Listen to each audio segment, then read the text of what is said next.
में फैल रहे HMPV वायरस को लेकर पूरे देश में अलर्ट जारी कर दिया गया है। कर्नाटक में HMPV वायरस से जुड़े 2 मामले सामने आए हैं। इसे लेकर कर्नाटक सरकार के स्वास्थ्य विभाग ने आपात बैठक बुलाई है। वहीं चीन से आने वाले लोगों को लेकर भी एडवाइजरी जारी कर दी गई है।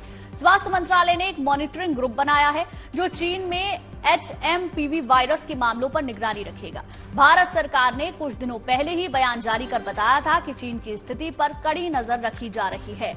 तो ये बड़ी जानकारी आपको दे दें, HMPV वायरस को लेकर एडवाइजरी जारी कर दी गई है।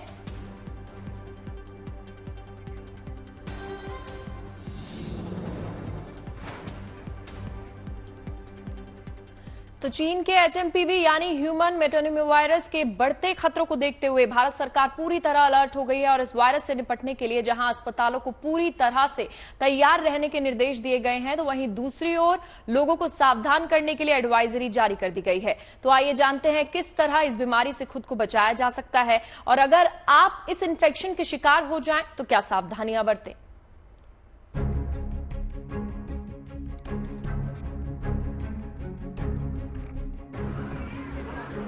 दुनिया भर में कोहराम मचाने वाले कोरोना वायरस के बाद चीन की धरती पर एक और वायरस पनप चुका है। कोरोना महामारी के 5 साल बाद चीन में HMPV नाम के वायरस ने अब पैर पसारने शुरू कर दिए हैं। चीन में इस वायरस के अस्तित्व में आने के बाद भारत समेत पूरी दुनिया अलर्ट पर है। इस वायरस का एक मामला बेंगलुरु में सामने आया है। बेंगलुरु के एक अस्पताल में 8 महीने की बच्ची में HMPV वायरस डिटेक्ट किया गया है। एक निजी हॉस्पिटल में इसके मामले की रिपोर्ट आई। बता दें कि HMPV आमतौर पर बच्चों में ही डिटेक्ट होता है। सभी फ्लू सैंपल में से 0.7% HMPV के होते हैं। इस वायरस का स्ट्रेन क्या है, अभी तक पता नहीं चल पाया है। इस वायरस को ह्यूमन मेटान्यूमोवायरस या HMPV वायरस कहा जाता है, जिसके लक्षण काफी हद तक सामान्य सर्दी जुकाम के समान होते हैं। जानकारी के मुताबिक इस वायरस से संक्रमित मरीजों में सांस लेने की दिक्कत और फ्लू जैसे लक्षण दिखाई दे रहे हैं। सामान्य मामलों में ये खांसी या गले में घरघराहट, नाक बहने या गले में खराश की वजह बनता है। छोटे बच्चों और बुजुर्गों में HMPV का संक्रमण गंभीर हो सकता है। कमजोर इम्यून सिस्टम वाले लोगों में ये वायरस गंभीर बीमारी की वजह बन सकता है। HMPV एक RNA वायरस है जो आमतौर पर सर्दी जैसे लक्षण पैदा करता है। इससे खांसी या गले में घरघराहट हो सकती है, नाक बह सकती है या गले में खराश भी हो सकती है। इसका जोखिम ठंड के मौसम में ज्यादा रहता है। HMPV वायरस खांसने और छींकने से फैलता है। ये वायरस संक्रमित व्यक्ति के संपर्क में आने से फैलता है और इसके लक्षण संक्रमित होने के बाद 3 से 5 दिनों में दिखने भी लगते हैं। हालात की गंभीरता को देखते हुए दिल्ली सरकार ने सांस की बीमारियों से निपटने के लिए जरूरी गाइडलाइंस जारी की है। अस्पतालों को निर्देश दिया गया है कि वो इन्फ्लुएंजा जैसी बीमारियों के मामलों की जानकारी तुरंत IHIP पोर्टल के जरिए दें। संदिग्ध मामलों के लिए सख्त आइसोलेशन प्रोटोकॉल और सावधानी बरतने को कहा गया है। अस्पतालों को निर्देश दिए गए हैं कि सटीक निगरानी सुनिश्चित करने के लिए SARI मामलों और लैब की ओर से पुष्ट किए गए इन्फ्लुएंजा मामलों का उचित डॉक्यूमेंटेशन बनाया जाए। अस्पतालों में ऑक्सीजन की उचित व्यवस्था रखी जाए। हल्के लक्षण वाले मामलों के इलाज के लिए पैरासिटामोल, एंटीहिस्टामाइन, ब्रोंकोडायलेटर्स और कफ सिरप की उपलब्धता बनाए रखने के निर्देश भी दिए गए हैं। हमें ऐसा नहीं लगता इन द सेंस कि यहाँ पे मेटान्यूमोवायरस एक नॉर्मल रेस्पिरेटरी वायरस है जो जुकाम जैसी बीमारी करता है, या कुछ लोगों में फ्लू जैसे सिम्टम्स हो सकते हैं, खासकर जो बहुत बूढ़े लोग हैं या बहुत 1 साल से कम उम्र के बच्चे हैं। लेकिन ऐसी कोई सीरियस बीमारी नहीं है जिससे चिंता करने की ज़रूरत है। इन दिनों, सर्दी के दिनों में रेस्पिरेटरी वायरस इन्फेक्शंस होते हैं और हमारे हॉस्पिटल्स और इंस्टीट्यूशंस इनको हैंडल करने के लिए तैयार हैं। बेड्स की भी अवेलेबिलिटी है, ऑक्सीजन वगैरह की भी अवेलेबिलिटी है। स्पेसिफिकली दवाइयाँ चाहिए नहीं होती बिकॉज इसके अगेंस्ट कोई स्पेसिफिक एंटीवायरल ड्रग्स हैं नहीं। जहाँ तक कि हमारे यहाँ का डेटा का सवाल है, कोई ऐसा बहुत ज़्यादा केसेस नहीं आ रहे हैं, ना तो हमारे हॉस्पिटल्स में, ना ही हमारे डेटा में जो IDSP पे आता है, जो ICMR का डेटा है, उसके हिसाब से नॉर्मल इंक्रीज जो सर्दियों में होता है वही है, उससे ज़्यादा सीरियस कुछ नहीं है। US centre for disease control and prevention के अनुसार HMPV कोई नया वायरस नहीं है। इसे सबसे पहले 2001 में डिटेक्ट किया गया था। वहीं कुछ एक्सपर्ट्स मानते हैं कि ये वायरस 1958 से है। इस वायरस की फिलहाल कोई वैक्सीन नहीं है, लिहाजा सावधानी ही बचाव है और सबसे बड़ा बचाव मास्क है। लिहाजा जब भी घर से निकलें, मास्क पहन कर निकलें। Bureau report, good news today. तो इस रिपोर्ट के जरिए आपने समझा कैसे एडवाइजरी जारी की गई है, क्या लक्षण हो सकते हैं और ये कितना खतरनाक हो सकता है, ये जानने के लिए हमारे साथ खास मेहमान जुड़ चुके हैं। सीनियर फिजिशियन है एम वली जी, बहुत बहुत स्वागत डॉक्टर साहब आपका। सबसे पहला सवाल मेरा यही है, HMPV वायरस कितना खतरनाक हो सकता है, हम इसे कैसे पहचानेंगे, और जिस तरीके से मामले सामने आ रहे हैं, अगर ऐसे ही मामले सामने आते रहे तो क्या कोविड जैसी स्थिति होगी या फिर ऐसा कुछ भी परेशान होने वाली बात नहीं है? हाँ, थैंक यू। आपने पब्लिक अवेयरनेस के लिए इस प्रोग्राम में मुझे बुलाया। मैं यही कहूंगा कि इस समय उत्तरी भारत में जहां आप ठंड दिखा रहे हैं बराबर, तो उसमें इस तरह के फ्लू के केसेस बहुत ज्यादा आ रहे हैं। लेकिन ये जो बीच में खबर चाइना से आ गई है, इससे बहुत से लोग सेंसिटाइज हो गए हैं और आपने ठीक किया कि इस बात में बातचीत छेड़ी है। मैं आपको ये बताऊं कि जो चाइना में हो रहा है ना, ये वो वायरस है ही नहीं जो ये बता रहे हैं मेरे हिसाब से। तो इस तरह का कोई और ही वायरस है जो वहां बहुत सारी डेथ्स भी हुई, जो उन्होंने डेथ्स का भी आंकड़ा छुपा दिया है। अब हम इंडिया की बात करने लग गए। इंडिया में ऐसे केसेस जुकाम बुखार के, नजला के, कोल्ड के, फ्लू के और कुछ केसेस में बच्चों को न्यूमोनाइटिस वगैरह के केसेस हमेशा आते हैं, आ रहे हैं। उसमें डरने की कोई बात नहीं है। इसको हम टेस्ट कर सकते हैं। जैसे प्रीवियसली कोविड के समय हमारे पास कोई टेस्ट नहीं था बहुत दिनों तक कंफर्मेटरी, लेकिन इसके लिए हम जो इन्फ्लुएंजा लाइक इलनेस के लिए बायोफायर एक टेस्ट कराते हैं, तो बायोफायर जो टेस्ट होता है उसमें ये वायरस आइडेंटिफाई हो जाता है और इसमें डरने की कोई बात नहीं है। हाँ, जहां तक इन्फ्लुएंजा लाइक इलनेस के भी केसेस का सवाल है, उनको आइसोलेट करना चाहिए। और अगर आप जायजा लें तो हर घर में इस वक्त छींक, जुकाम, बुखार, गला खराब होना और सर्दी की वजह से इन्फ्लुएंजा लाइक इलनेस जैसे केसेस हर घर में हैं। इसका मतलब ये नहीं है कि वो ये चाइनीज वायरस या ह्यूमन मेटान्यूमो वायरस के केसेस हैं। ये बहुत कम आइडेंटिफाई होता है और हर साल होता है। आपकी रिपोर्ट में बिल्कुल ठीक बताया गया है कि ये पुराना वायरस है और ये कोई नया वायरस नहीं है। लेकिन जो चाइना में हो रहा है वो कुछ और ही है, तो जो जिस पे हम बात नहीं कर सकते क्योंकि हमारे पास कोई इन्फॉर्मेशन नहीं है। अभी कोई WHO की तरफ से भी स्टेटमेंट नहीं आया। डॉक्टर, कहा जा रहा है कि वायरस सर्दियों में ज्यादा खतरनाक साबित हो रहा है और ये भी कहा जा रहा है कि बच्चों के लिए काफी खतरनाक है, तो क्या सावधानी बरती जाए? बिल्कुल ठीक बात है ये। बच्चों को तो हम कमरे गर्म करके जब रखते हैं ना, और जैसे ही बच्चों को बाहर लाते हैं तो बच्चों को एकदम एक्सपोजर होता है, उससे बचाना है। बच्चे आजकल क्या करते हैं, रात में गर्म कपड़ा अगर हम उड़ाते हैं तो पैर मार के उसको हटा देते हैं। उसको थोड़ा सा सावधानी रखनी है। कमरे को इतना ज्यादा गर्म नहीं रखना है कि आप जैसे ही बाहर बच्चा जाए तो उसको एक्सपोजर हो जाए। मॉडरेटली हीटिंग करिए और हीटिंग को बंद कर दीजिए, थोड़ा सा शुरू में करिए। बच्चों को ऐसी डाइट दीजिए जिससे वो बच्चे की इम्यूनिटी अच्छी रहे। जैसे बच्चे को हनी दे सकते हैं, बहुत छोटे बच्चों को हम माँ का दूध दे सकते हैं, उसमें सबसे अच्छी इम्यूनिटी होती है। इसके अलावा बच्चों को एडिक्वेटली कवर्ड रखें। बच्चों को ठंड पकड़ते हैं सर से, तो हेड गियर बच्चों का कोई अच्छा कोजी कंफर्टेबल लगाएं। छोटे बच्चों को जो है एकदम सुबह को अर्ली मॉर्निंग ठंडे पानी से या पानी से न नहलाएं। गर्म पानी भी से नहलाना हो तो 11 या 12 बजे के बीच में नहलाएं। उनके बाल सुखाएं।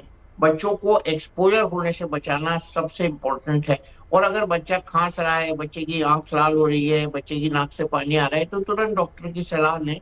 आपने अभी बताया कि गवर्नमेंट के डायरेक्टिव्स में भी एंटीहिस्टामिनिक्स को बताया गया है कि रखा जाए, तो ऐसी कोई बात नहीं है घबराने की। लेकिन बच्चों को बीमार नहीं होने देना चाहिए, क्योंकि यही बीमारी अगर HMPV वायरस ना हो के कोई और भी वायरस हो तो बीमारी बढ़ सकती है बच्चों को और निमोनिया बन सकता है। तो वो खतरा वहां होता है जहां बच्चे को निमोनिया बन जाता है।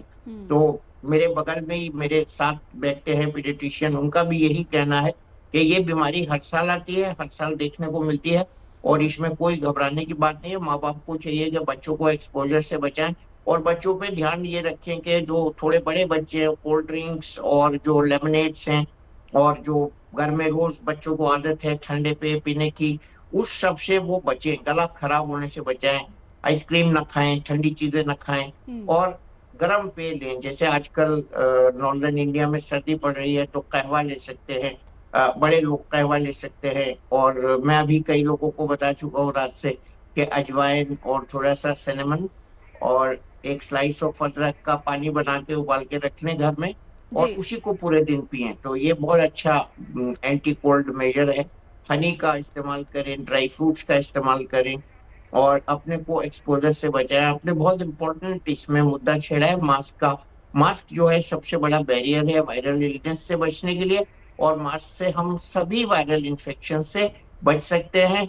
और मास्क लगाने की आदत जो हमने छोड़ दी थी उसको रेस्टोर करना है। भीड़ भाड़ वाले इलाकों में नहीं जाना है, और आजकल शादियां वगैरह भी थोड़ा हो रही हैं तो उसमें भी थोड़ा अवॉइड करना चाहिए। रात को जल्दी घर वापस आना चाहिए। जिस तरीके से कोरोना में जो गाइडलाइंस जारी हुई थी, कुछ उसी तरीके से आप बता रहे हैं कि क्या क्या सावधानी बरतनी चाहिए। बहुत शुक्रिया अपना समय देने के लिए। Thank you very much. चलिए अब आगे बढ़ लेते हैं। देश की बेटी शौर्या बजाज ने सबसे कम उम्र में लद्दाख की कियागरी चोटी को फतेह कर इतिहास रच दिया। महाराष्ट्र के यवतमाल की रहने वाली शौर्या ने यह कमाल महज 18 साल की उम्र में किया है। -37 डिग्री में जब कदम कदम पर बर्फीली हवाएं शौर्या का इम्तिहान ले रही थी, अपने साहस और दृढ़ निश्चय के दम पर शौर्या ने 6176 मीटर की चोटी पर तिरंगा फहरा दिया।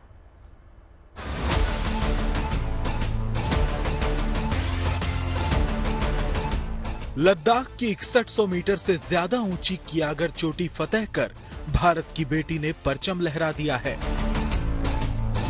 ये फतेह इसलिए मायने रखती है कि यवतमाल की रहने वाली 18 साल की शौर्या ने सबसे कम उम्र में ये इतिहास रचा है। और दूसरी अहम बात ये कि शौर्या ने जब चोटी पर तिरंगा फहराया तब पारा 0 से 37 डिग्री नीचे गोते लगा रहा था।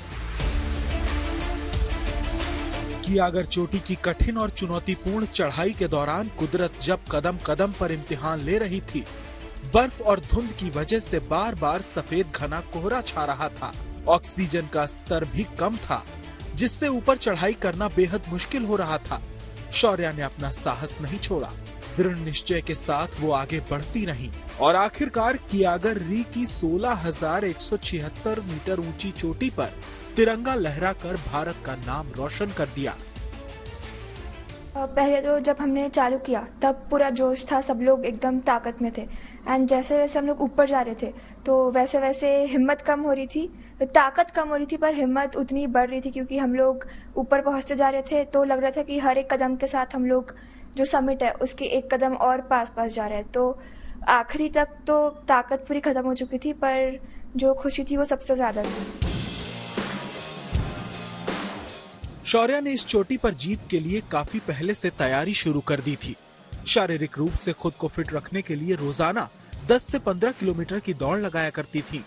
6 महीने तक लगातार व्यायाम किया, साथ ही सीनियर की सलाह के मुताबिक इस दौरान डाइट लेती रही।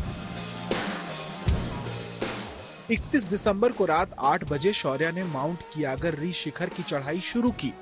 अगले दिन यानी 1 जनवरी को 12:30 बजे उन्होंने शिखर पर कदम रखा और बड़ी शान से तिरंगा फहराया। शौर्या को चढ़ने में 16 घंटे और उतरने में 9 घंटे लगे।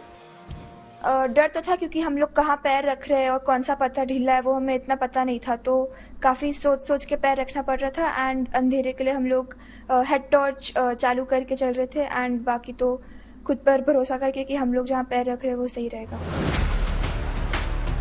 इससे पहले शौर्या ने एवरेस्ट बेस कैंप में हिस्सा लिया था। उस समय 13 दिन में 220 किलोमीटर की दूरी पैदल तय करनी पड़ी थी। और अब शौर्या की इस कामयाबी ने माँ बाप का भी हौसला बढ़ाया है कि बेटी एवरेस्ट भी फतेह कर सकती है। छोटी सी बच्ची कैसे ये सब कर पाएगी।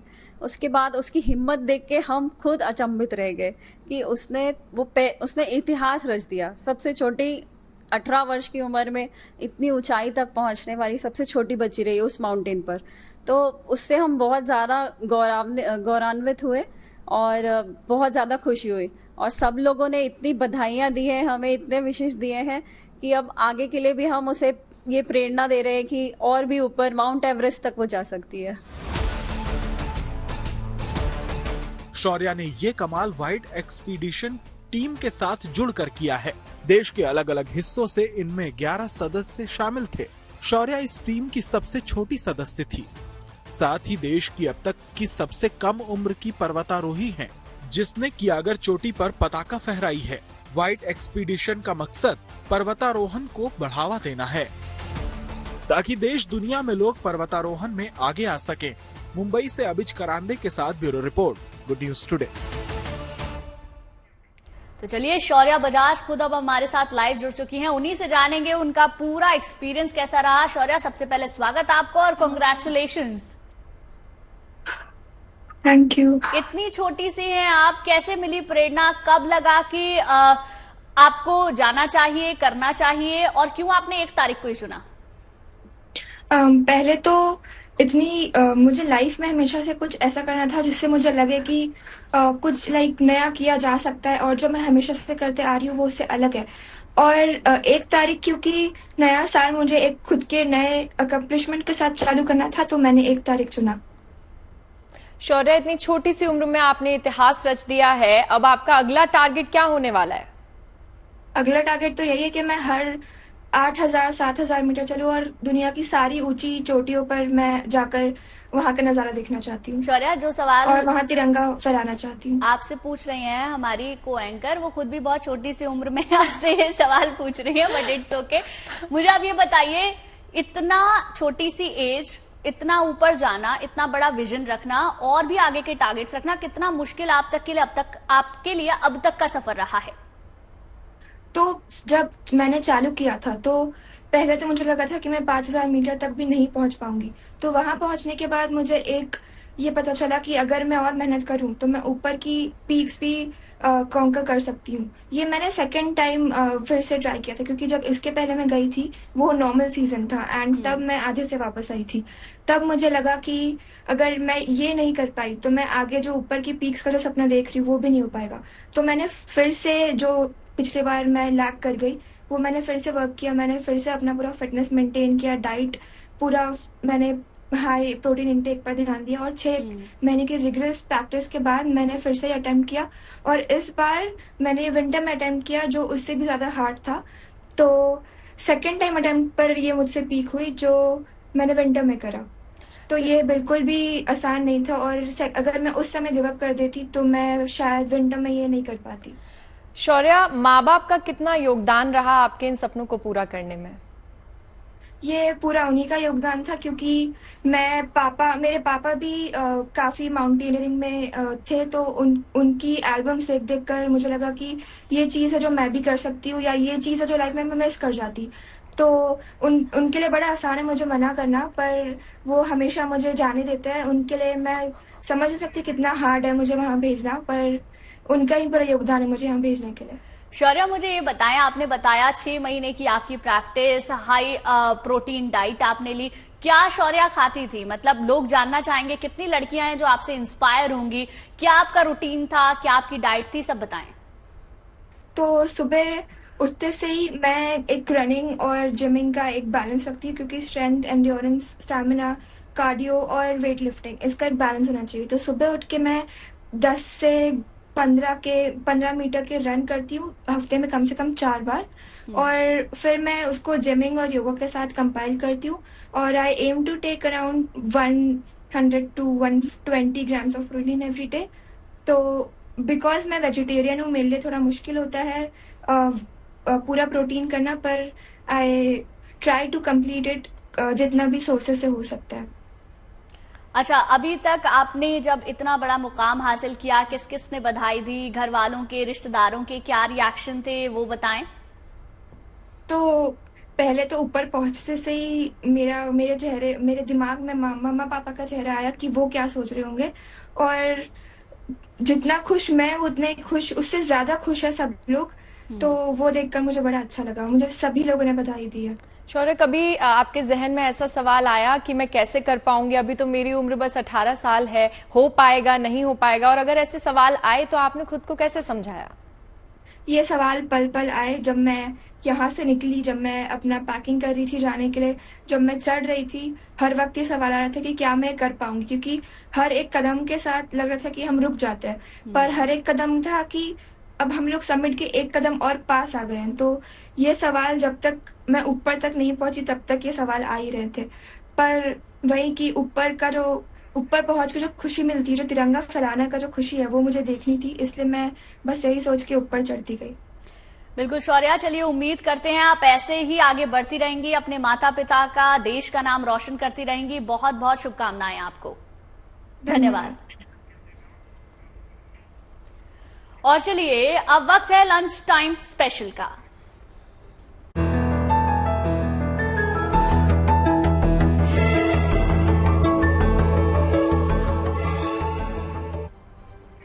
और लंच टाइम में अब बात जायके की। आज हम आपको लेकर चलते हैं बनारस की 113 साल पुरानी उस दुकान पर जहां काशी का मशहूर लाल पेड़ा बनाया जाता है। दूध से बनने वाली इस मिठाई को यहां देसी अंदाज में तैयार किया जाता है, जिसकी खुशबू न सिर्फ काशी तक सीमित है बल्कि इसका स्वाद लेने के लिए दूर दूर से लोग भी आते हैं।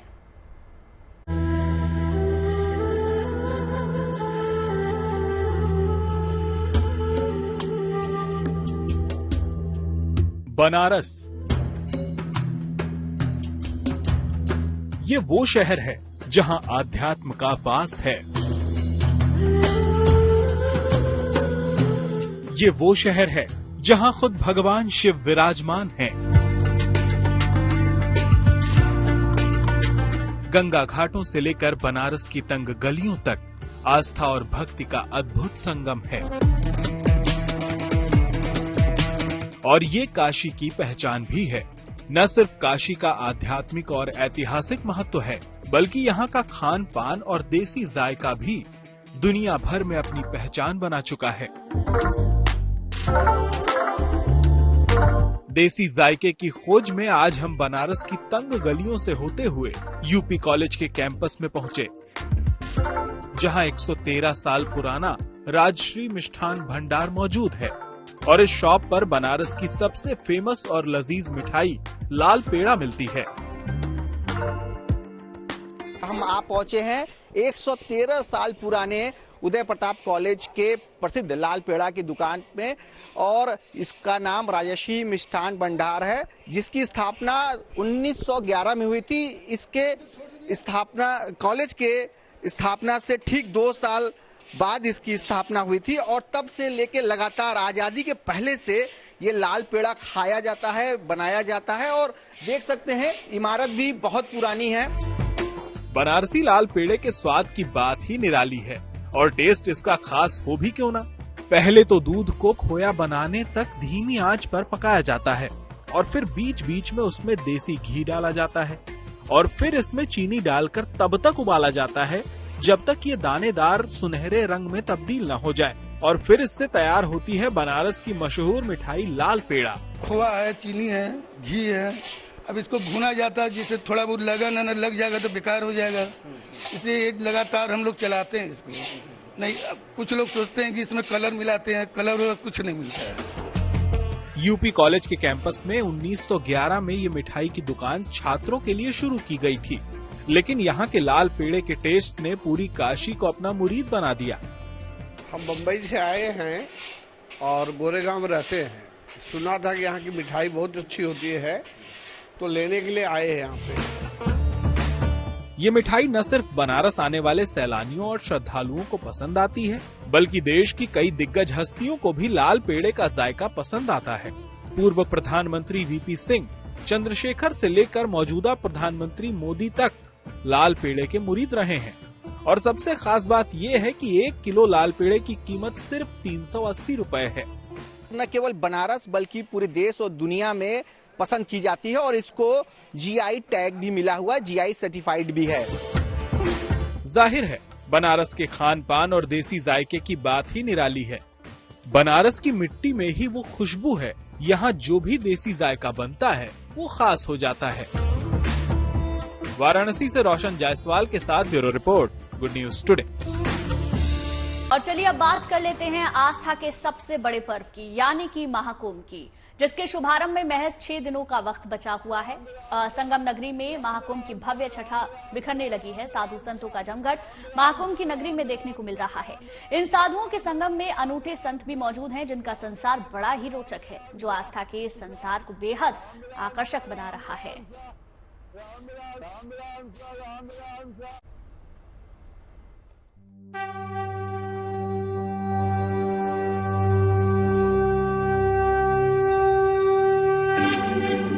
प्रयागराज में लगने जा रहे महाकुंभ में श्रद्धा और आस्था की अनूठी तस्वीरें देखने को मिल रही हैं। देश के कोने कोने से साधु संत और सन्यासी कुंभ नहाने पहुंच रहे हैं। जो अपने अलग अलग रंग, रूप और छवियों से तमाम लोगों का ध्यान आकर्षित कर रहे हैं। ये देखिए, कुंभ नगरी में 3 पहियों वाली बाइक पर लहराते भगवा और लाल ध्वज। इस पर सवार हैं सन्यासी बाबा, जिनके सिर पर जटा है और वदन पर भभूत की चादर। ये बाबा 3 पहियों वाली बाइक पर चलते हैं। इसकी वजह ये है कि ये बचपन से ही दिव्यांग हैं, लेकिन सनातन धर्म और आध्यात्म के प्रति इनकी अगाध आस्था इन्हें सन्यास की ओर ले आई।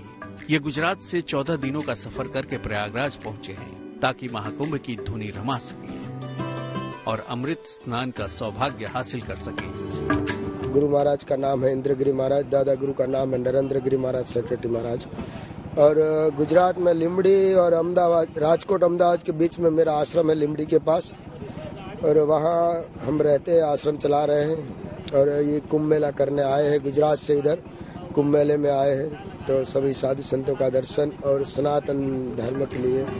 कुंभ नगरी में पहुंचे बाइक वाले एक और बाबा हैं बवंडर बाबा, जो बुलेट मोटरसाइकिल पर सवार होकर इंदौर से पूरे देश की यात्रा पर निकले हैं और फिलहाल महाकुंभ में भी पहुंचे हैं। बवंडर बाबा का कहना है कि वे सनातन धर्म के प्रचारक और रक्षक हैं। देवी देवताओं के अपमान के खिलाफ जागरूकता फैलाने के लिए पूरे देश की यात्रा पर हैं। खास तौर से सामानों के पैकेट और होर्डिंग बैनर पर देवी देवताओं की तस्वीरों के इस्तेमाल के खिलाफ बवंडर बाबा अपना अभियान चला रहे हैं ताकि धर्म और धार्मिक भावना की गरिमा बनी रहे।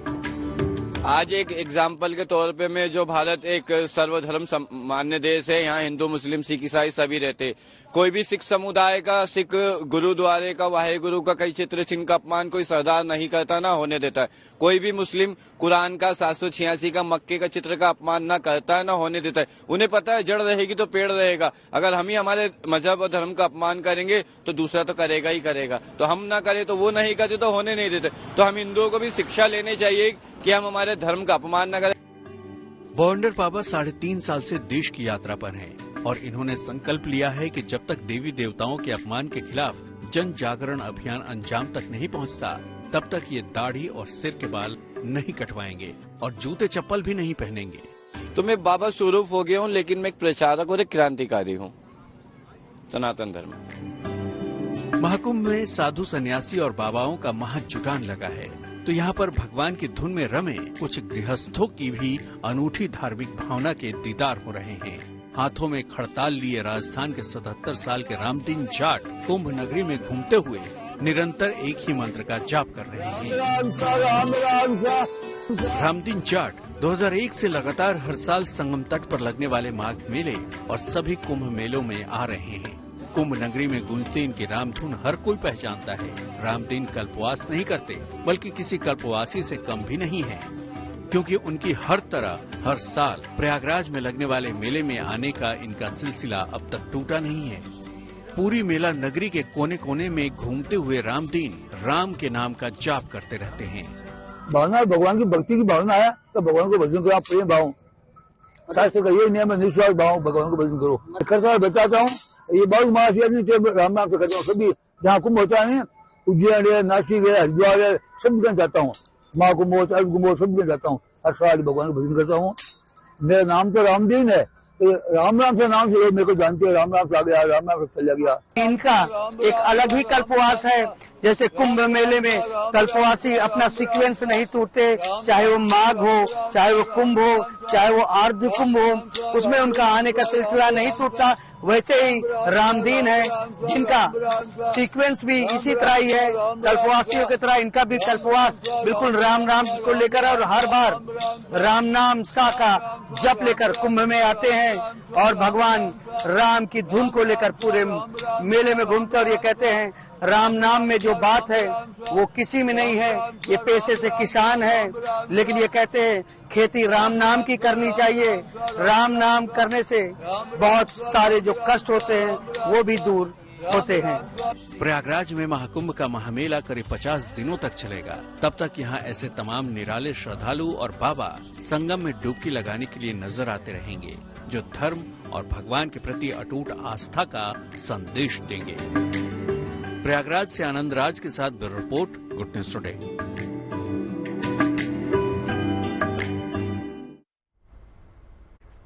देश ही नहीं दुनिया भर से लोग महाकुंभ में भाग लेने प्रयागराज पहुंच रहे हैं। कुछ लोग भारतीय सनातन परंपरा में रमे हुए हैं तो कुछ लोगों में इसके बारे में जानने की उत्सुकता है, जिनके कौतूहल को शांत करने के लिए प्रयास किए जा रहे हैं। वहीं इस महामेले में देश के सांप्रदायिक सद्भाव को भी कायम रखने की खास पहल की जा रही है। देखिए report.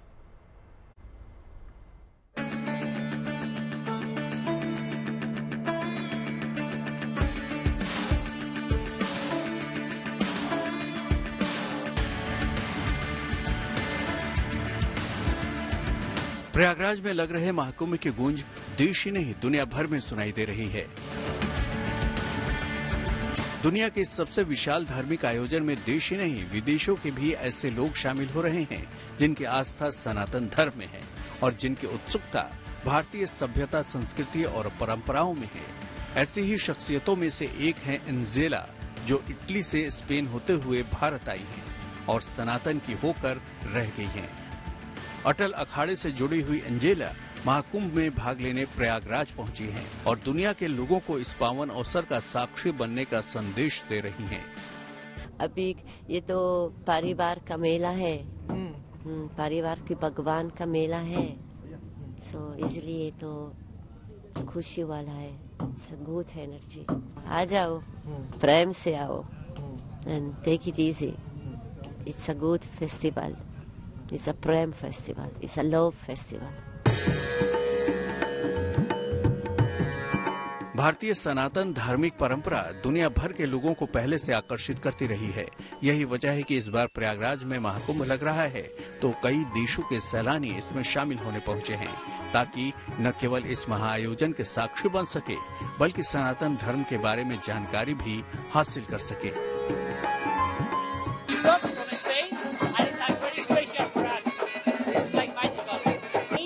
Special festival because it's once per 12 year and we really love it. वहीं सोशल मीडिया पर एक वीडियो भी वायरल हो रहा है जिसमें ब्रिटिश इतिहासकार निक बुकर ने सैंड मॉडल के जरिए महाकुंभ की अनोखी तस्वीर पेश करने की कोशिश की है। निक बुकर ने गोवा में रेत से महाकुंभ के आयोजन का मॉडल बनाया है और इसके बारे में जानकारी दी है। इतना ही नहीं, प्रयागराज का महाकुंभ देश की विविधता में एकता की मिसाल बनता दिख रहा है। इस बार यहाँ निरंजनी अखाड़े की पेशवाई में मुस्लिम बैंड भी बड़े उत्साह के साथ शामिल हुआ। बड़ी सौभाग्य की बात है जो कि आपसे हमारी बातचीत हो रही है। हम अपने प्रयागराज में इस महाकुंभ में हम लोग 6 साल में भाग लेते हैं। बड़े हम लोग खुशनसीब हैं क्योंकि हम लोग गंगा मैया के चरणों में उनका आशीर्वाद रहता है। हाँ, सब शामिल होता है और सब हम एक साथ।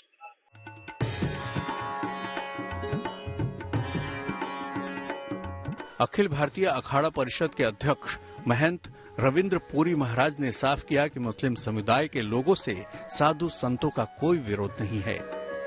ये मानना जितने भी बैंड है मैं समझता हूँ सब गैर हिंदू है। 1-2 बैंड ही मेरे है जो हिंदू है और हमने प्रयास किया है सभी गैर हिंदू जितने भी हमारे मुसलमान भाई है उनको काम दिया जाए। हमारे ठेकेदार भी गैर हिंदू है, हरिद्वार से हमारे ठेकेदार आए हैं। हमने कभी मुसलमानों से बैर नहीं रखा। मैं समझता मुसलमान हमारे भाई है। गुलाम नबी चाचा, रशीद चाचा बचपन से बोलते आए, आगे भी बोलते रहेंगे।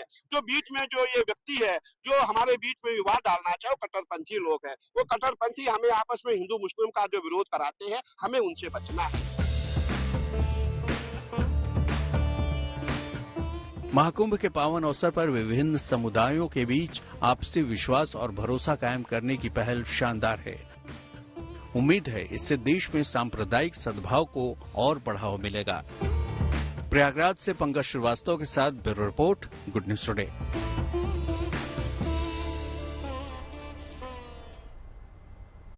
प्रयागराज की पावन धरती पर महाकुंभ की तैयारी लगभग पूरी हो चुकी है। इस आध्यात्म की नगरी में धर्म के साथ ही पर्यटन को भी बढ़ावा मिल रहा है। प्रयागराज की नैनी अरेल क्षेत्र में बनाया गया शिवालय पार्क इस वक्त चर्चा का केंद्र है। इस पार्क को 400 टन कबाड़ से बनाया गया है। इस पार्क में स्थित 12 ज्योतिर्लिंग और मंदिरों के प्रतिरूप के दर्शन भी बनाए गए हैं। इसके लिए 50 रुपए का टिकट लेना होगा। बड़ी संख्या में लोग यहां पर पहुंच रहे हैं। यहां पर कृत्रिम बोटिंग की भी व्यवस्था है। बड़ी संख्या में यहां पर लोग पहुंच रहे हैं। महाकुंभ में हर आम और खास के लिए तैयारी की गई है। खास लोगों के लिए खास तैयारी है। मोस्ट वीवीआईपी के लिए तैरते कॉटेज तैयार किए गए हैं, जिसमें स्नान कुंड भी है। तो अति विशिष्ट लोगों के लिए एक क्रूज का भी इंतजाम किया गया है। इस महाकुंभ में एक तरफ परंपरा है, दूसरी तरफ टेक्नोलॉजी। परंपरा और टेक्नोलॉजी का बेजोड़ मेल आपको दिखाई देगा। हम इस वक्त कुंभ में संगम के पास मौजूद हैं। मेरे पीछे आपको सैकड़ों की तादाद में वो नाव, वो पुराने नावों की एक श्रृंखला दिखाई देगी जो इस संगम की, इस प्रयागराज की पहचान है। लेकिन साथ साथ इस बार का महाकुंभ हाईटेक होता जा रहा है। इस तरह के मोटर बोट कई दर्जन इस संगम पर लाए गए हैं, इस महाकुंभ में लाए गए हैं। आधुनिक टेक्नोलॉजी से बने इस तरह के बोट इस बार श्रद्धालुओं और सैलानियों के साथ साथ वीवीआईपी के लिए भी होंगे। और ये बोट इस बार पहली बार लाए गए हैं जो कि वाटर स्पोर्ट्स की तरह आपको इस संगम और इस महाकुंभ में दिखाई देंगे। तमाम जो नए तरीके के ये बोट हैं। पीछे हमारे अगर आप देखें तो ये वो नावें हैं जो आपको हर बार इस संगम का दर्शन कराती हैं। लेकिन इस बार ये नए बोट, आप इन्हें स्पीड बोट भी कह सकते हैं, इसके जरिए इस बार लोग इस संगम का, इस गंगा जमुना दोनों की जो मिलन का स्थल है, इसका आनंद उठा सकेंगे। अपने आप में ये 6 सीटर है। इसके अलावा तमाम सुविधाएं हैं, सिक्योरिटी फीचर्स हैं और इस तरीके के बोट आपको पूरे इस संगम किनारे, इस प्रयागराज में इस बार महाकुंभ में दिखाई देंगे। नीरज कुमार के साथ कुमार अभिषेक, प्रयागराज। और अब रुक करते हैं रामनगरी अयोध्या का। जनवरी का महीना चल रहा है और रामनगरी अयोध्या में एक बार फिर जश्न की तैयारियां शुरू हो गई हैं। जी हां, ठीक समझे, राम मंदिर में रामलला की प्राण प्रतिष्ठा की सालगिरह का मौका आ रहा है।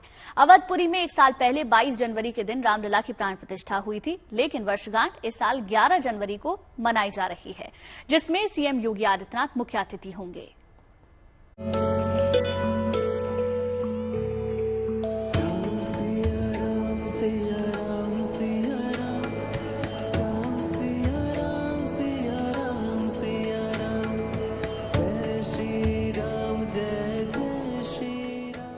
रामनगरी अयोध्या में एक बार फिर धूमधाम से भव्य उत्सव होने वाला है। और हो भी क्यों ना, आखिर पावन मौका जो है, रामलला के प्राण प्रतिष्ठा के 1 साल पूरे होने की वो शुभ घड़ी आने ही वाली है। 1 साल पहले यानी 22 जनवरी 2024 को नवनिर्मित राम मंदिर के गर्भगृह में रामलला के नए विग्रह की प्राण प्रतिष्ठा की गई थी। लेकिन इस बार प्राण प्रतिष्ठा के वर्षगांठ का उत्सव 22 जनवरी को नहीं बल्कि 11 जनवरी को मनाया जाना तय हुआ है। इसकी वजह है भारतीय काल गणना, यानी कि हमारा पंचांग के मुताबिक बीते साल 22 जनवरी 2024 के दिन पौष शुक्ल द्वादशी की वो अनुपम तिथि थी जब मंदिर में रामलला की प्राण प्रतिष्ठा हुई थी। लेकिन इस साल पौष शुक्ल द्वादशी की तिथि 22 जनवरी को नहीं बल्कि 11 जनवरी को पड़ रही है।